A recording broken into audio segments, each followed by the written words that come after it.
Assalamualaikum warahmatullahi wabarakatuh. Teman-teman sekalian, kelas 10 yang saya cintai, selamat berpuasa ya, semoga berhasil dan baik, jaga kesehatan jalan semuanya. Pada hari ini kita akan melanjutkan pelajaran kita, walaupun dalam kondisi berpuasa tetap semangat. Kita akan bahas tentang masa Khalifah Ali bin Abi Thalib dalam pemerintahannya. Ali bin Abi Thalib adalah seorang pengganti Khalifah 4 dalam masa Umar Rasyidin. Artinya Khalifah yang mendapat petunjuk jalan yang benar pada Rasyidin setelah Utsman bin Affan.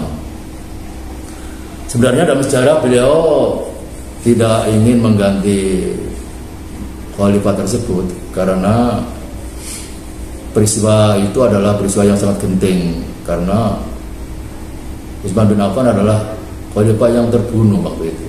Jadi maunya itu negara didamaikan dulu, diredam dulu, lalu ada pemilihan khalifah. Tetapi para sahabat berusaha agar ini tidak kosong. Artinya rakyat tidak bingung di dalam pemerintahan. Setidaknya ada seorang yang menjadi pertanyaan atau jawaban di dalam langkah berikutnya setelah ada pembunuhan itu. Tetapi Ali bin Abi Thalib dengan apa adanya, dia terpaksa mau karena jangan sampai ada kekosongan dalam pemerintahan, karena lebih kacau. Kalau pemerintahan itu tidak sih akan lebih kacau dibanding kalau ada, setidaknya ada seorang yang berdiri di pemerintahan, seorang khalifah. Makanya bin Abi Thalib amat sangat dia demi keadaan yang lebih baik, makanya dia mau jadi khalifah pengganti Utsman bin Affan. Itu sebenarnya begitu. Setelah dia menjuduk atau menjabat sebagai khalifah, ada beberapa hal yang beliau lakukan sebagai sebuah prestasi. Jadi masing-masing khalifah ada prestasi dan ada kemajuan-kemajuan yang disampaikan atau dilancarkan di pemerintahan.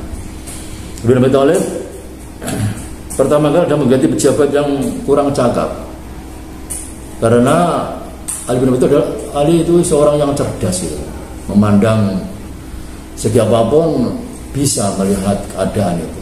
Maka langkah pertama, kenapa terjadi sampai ada pembunuhan, ada kekacauan, karena ada di sana beberapa pejabat yang dipandang tidak cakap dalam mengendalikan pemerintahan. Ya. Jadi langkah awal adalah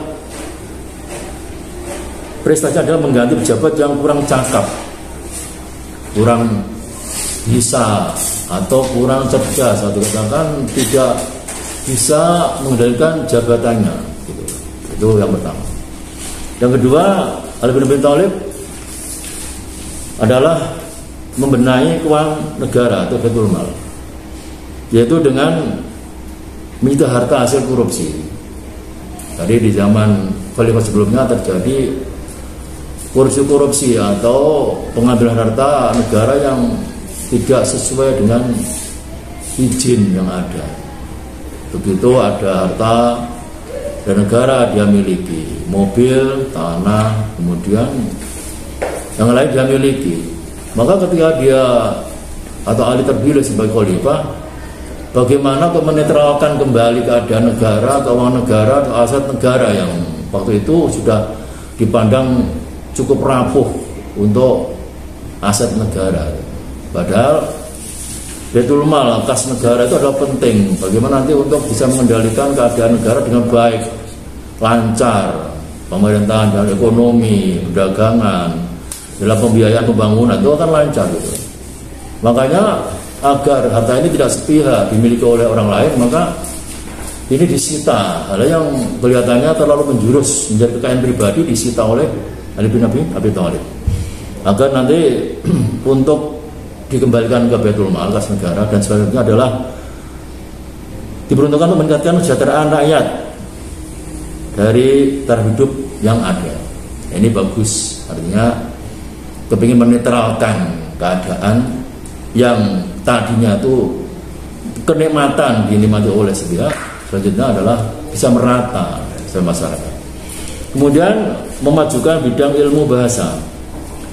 Di dalam pemerintahan itu adalah fokusnya di hal pembacaan Al-Quran, karena sebelumnya itu banyak orang-orang yang membaca Quran belum jelas, artinya belum berharokat seperti sekarang ini.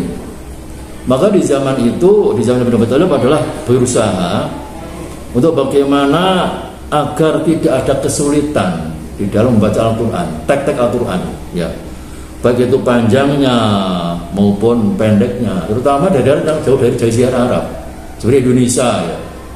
Maka berusaha untuk bagaimana mencari seseorang yang ditunjuk untuk menangani masalah ini. Beliau ada menunjuk Asmat Abdul Ali sebagai bidang bahasa, nantinya agar bisa terbaca dengan benar dengan aturan yang ada itu, sehingga Al-Quran terbaca sampai sekarang dan benar gitu.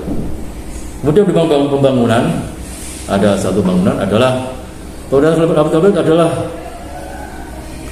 ingin menjadikan Kufah sebagai pusat kota, artinya untuk pembangunan kebudayaan Islam seperti ilmu tafsir, ilmu hadis, nahwu, dan berbagai macam pengetahuan.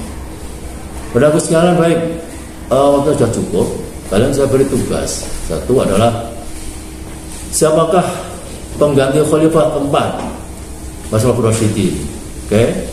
Yang kedua, siapa ditunjuk? Dan siapa ditunjuk oleh Ali bin Abi Thalib untuk menangani tentang masalah pasukan bahasa.